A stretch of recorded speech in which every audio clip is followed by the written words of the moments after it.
Gipang karga sa truck sa CTTMO ang mga nakumpiskang e-trike o tricycle nga payong-payong sa gihimong operasyon sa mga enforcer sa naglahing lugar sa Davao City. 8 ka e-trike ug napulo ka payong-payong ang ilang gipang impound. Sumala ni Jess Pindulat Sisay, ang team leader sa Special Operation Team, ang ilang aksyon hatod sa reklamong nadawat sa Davao City Reports. Mas daghan pa wala madagpi nga mga payong-payong kaysa kuan kay nakaintake naman ko ng payong-payong ilabi na dire sa Turel kay halos nagdugang-dugang na po na sila diha.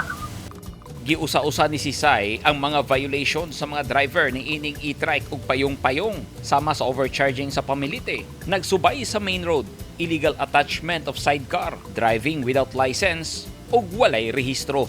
Gipasabot sa CTTMO nga wala sila'y supak sa panginabuhian sa mga driver ni ini kung dili lang moabuso, hilabi na kung musubay na sa mga kalsada nga muipon sa mga PUV o pribadong mga sakyanan. Imbes ka ang problema na namo is payong-payong, nadugang na ning e-trike kay di sa kaso rin mo na sila makita, Sir Paul.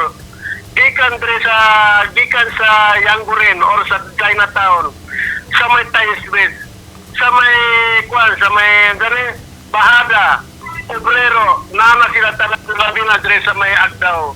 Daghan na kayo na sila diya.